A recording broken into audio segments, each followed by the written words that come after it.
फिर आपके लिए लिख रहा है सभी एग्जामों में पूछे गए क्वेश्चन। यह सुपर 30 का यह तीसरा पार्ट है। ठीक है, चलिए स्टार्ट करते हैं आज का क्वेश्चन। महान भारतीय रेगिस्तान भारत के किस राज्य में स्थित है?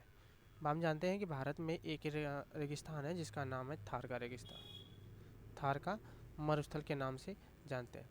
ठीक है, ऑप्शन है पूर्वी, दक्षिणी, उत्तरी पूर्वी और पश्चिमी, उत्तरी पश्चिमी। ठीक है, तो इस तरह से आंसर है आपका उत्तरी पश्चिमी हिस्से में, जो राजस्थान के क्षेत्र के अंतर्गत आता है। ठीक है, वह रेगिस्तान, ठीक है, जो भारतीय महान महान भारतीय रेगिस्तान के नाम से जाना जाता है, जिसे थार का रेगिस्तान के भी कहते हैं, वह उत्तरी पश्चिमी हिस्से में स्थित है। कौन सी पर्वत श्रेणी दक्षिण में केंद्रीय पहाड़ी क्षेत्रों तथा उत्तर पश्चिम में अरावली से घिरा हुआ है? तो ध्यान रखिए क्या बोला है, दक्षिण में केंद्रीय पहाड़ी और उत्तर पश्चिम में अरावली पहाड़ी से घिरा हुआ है। विंध्य, काराकोरम, सेवाराय और सतपुड़ा।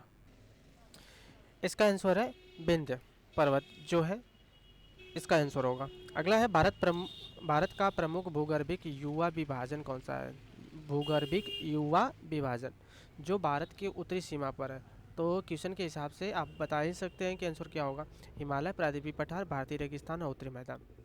तो इस क्वेश्चन का आंसर है हिमालय। अगला क्वेश्चन है निम्नलिखित कौन सा स्थान विषुवत रेखा के सर्वाधिक निकट है? अच्छा क्वेश्चन है, विषुवत रेखा के सर्वाधिक निकट वाला स्थान कन्याकुमारी, रामेश्वरम, पंबन और पिग पिगमेलियन पॉइंट यहाँ पर होना चाहिए। Pygmalion point. ठीक है, जो इसका आंसर होगा वह पिगमेलियन पॉइंट, जो अंडमान निकोबार में स्थित है, वहाँ पर है। भारत का जो सबसे उत्तरी दक्षिणी जो पॉइंट है, दक्षिणी पॉइंट है, वह सर्वाधिक विषुवतीय रेखा के आसपास स्थित है। अगला क्वेश्चन 5 की तरफ चलते हैं। तो भारत में निम्नलिखित में से किस पद का इस्तेमाल दो नदियों के बीच की भूमि के लिए किया जाता है? दो नदियों के बीच की भूमि, घाटी, पठार, दोआब, इनमें से कोई नहीं। जो इसका आंसर है दोआब। दो आब, यह दो शब्दों से मिलकर है। दो का मतलब दो होता है, आब का मतलब पानी। दो पानी के बीच के स्थान को दोआब कहा जाता है, मतलब दो नदियों के बीच के स्थान को एक शब्द में दोआब कहा जाता है। अगला क्वेश्चन है डंकन पास इनमें से किनके बीच में स्थित है? उत्तरी अंडमान, मध्य अंडमान, दक्षिणी अंडमान एवं मध्य अंडमान, दक्षिणी अंडमान एवं छोटा अंडमान, कार निकोबार एवं छोटा निकोबार। ठीक है, तो जो इसका आंसर है दक्षिणी अंडमान एवं छोटा अंडमान के बीच में डंकन पास स्थित है। अगला क्वेश्चन है कि निम्नलिखित में से किस पहाड़ी पर पूर्वी घाट और पश्चिमी घाट से मिलती है? कल हमने बताया था कि पश्चिमी घाट और पूर्वी घाट किस पहाड़ी पर मिलती है। ऑप्शन है पलानी पहाड़ी, महेंद्रगिरी पहाड़ी, नीलगिरी पहाड़ी और सेवराय की पहाड़ी।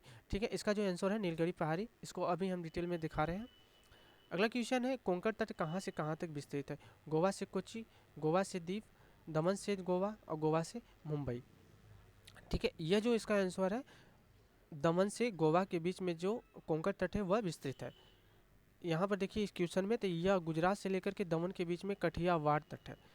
ठीक है, और दमन से लेकर के गोवा के बीच में कोंकण तट है, यह हमने कल बताया था आपको। और यहाँ पर देखिए गोवा से लेकर के कर्नाटक तक केनरा तट, यह पश्चिमी तट है। यह टोटल जो तट है यह पश्चिमी तट के अंतर्गत आते हैं, केनरा तट है। और यहाँ से कर्नाटक से लेकर के केरल तक मालाबार तट है। इधर देखेंगे तो यह पूर्वी तट कहलाता है। पूर्वी तट में दो तट आते हैं, डेल्टा तट और एक है उत्तरी सरकार। उत्तरी सरकार तट यह आंध्र प्रदेश का तटीय भाग है। यह कोरोमंडल तट है। कोरोमंडल और यह वाला जो हिस्सा है जो पश्चिमी तट, जिसे मालाबार तट कहते हैं। मालाबार तट जो है ना, महेंद्रगिरी जो नीलगिरी है ना, इसके आसपास एक पर्वत श्रेणी है जिसका नाम है महेंद्रगिरी। यहाँ पर वो उसका मिलान बिंदु है मालाबार तट के पास। ठीक है, देखिए ये जो पर्वत है यहाँ पर सह्याद्री पर्वत स्थित है। यह पश्चिमी घाट के स्थित में सह्याद्री पर्वत है। यहाँ पर पूर्वी घाट की तरफ चल रहे हैं, पूर्वी घाट में महेंद्रगिरी पर्वत स्थित है। ठीक है, और यहाँ पर नीलगिरी पर्वत श्रेणियाँ हैं। तो आप कह सकते हैं नीलगिरी पहाड़ियाँ, यह आप देख सकते हैं कि पूर्वी तट और पश्चिमी तट के मिलान बिंदु पर स्थित है नीलगिरी की पहाड़ियाँ जो। ठीक है, आगे चलते हैं। अरावली और विंध्य के पर्वत के बीच में कौन सा पठार है? मालवा, दक्कन, छोटा नागपुर और में से कोई नहीं। जो इसका आंसर है अरावली और विंध्य के पर्वत में यह मालवा का पर्वत स्थित है। दक्कन, छोटा नागपुर का पर्वत यह पूर्वी हिस्से में पड़ता है। ठीक है, और यह दक्षिणी हिस्से में पड़ता है। इस यहाँ की बात कर रहा है अरावली पर्वत और विंध्य पर्वत, यह लगभग उत्तरी हिस्से में पड़ता है। तो यहाँ उत्तरी हिस्से में मालवा पर्वत का स्थान है, पठार का स्थान है। वर्तमान में भारत का कौन सा स्थान सफ़ेद पानी के नाम से जाना जाता है? सफ़ेद पानी के नाम से जाना जाता है। लेह, लद्दाख, कारगिल, सियाचिन। तो यहाँ पर जो सियाचिन है वह सफ़ेद पानी के नाम से जाना जाता है। पठार के विस्तृत में देखें तो ये बुंदेलखंड का पठार यह मध्य भारत में है, यहाँ बुंदेलखंड का पठार है, यह मालवा पठार, इधर विंध्य, अरावली, छोटा नागपुर, यह वाला पठार ध्यान रखिएगा, छोटा नागपुर का पठार यहाँ पर है, ठीक है। और यह दक्षिण भारत का प्रायद्वीपीय पठार है, ठीक है, जिसमें कर्नाटक का पठार, तेलंगाना का पठार आदि, दक्कन का पठार, यह दक्कन का पठार, ठीक है। इस तरह से पठार जो है विंध्य और अरावली पर्वत के बीच में मालवा का पठार स्थित है।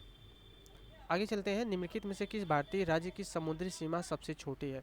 तो हम जानते हैं कि यहाँ पर गोवा स्थित है। गोवा बहुत छोटा सा राज्य है, इस वजह से इसका क्षेत्रफल बहुत कम है। कम क्षेत्रफल की वजह से यह भारतीय राज्य की जो सीमा है सबसे छोटी गोवा की। केरल, कर्नाटक, उड़ीसा, पश्चिम बंगाल की नहीं है, केवल गोवा की है। निम्नलिखित में से किस देश के साथ भारत की अंतर्राष्ट्रीय सीमा साझा नहीं करता? पाकिस्तान के साथ आप जानते हैं, ठीक है। रेड क्लिफ जो रेखा है पाकिस्तान और भारत के बीच में, बांग्लादेश और भूटान, ये तीनों देशों के साथ भारत अंतर्राष्ट्रीय सीमा साझा करता है।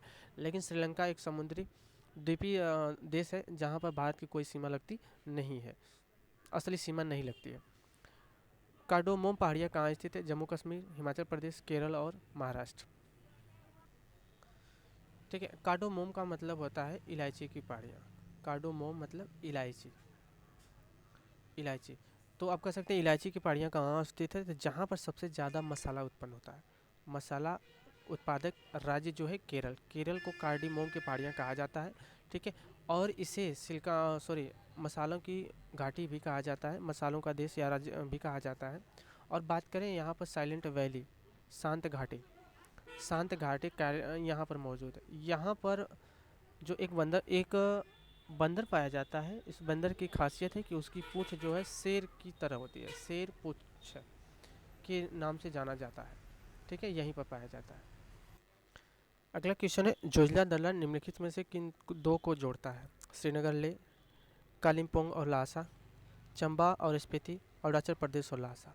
इसका जो आंसर है श्रीनगर और ले को जोड़ने का जो कार्य करता है वो जोजिला दर्रा द्वारा होता है। अगला है, नंदी पहाड़ियाँ कहाँ स्थित है? बिहार, गुजरात, कर्नाटक, राजस्थान। यह नंदी पहाड़ियाँ जो है वह कर्नाटक में स्थित है। अगला क्वेश्चन है, लघु हिमालय श्रेणी के ढालों पर मिलने वाले छोटे घास के मैदान को जम्मू और कश्मीर में क्या कहा जाता है? तो इसका आंसर है मर्ग।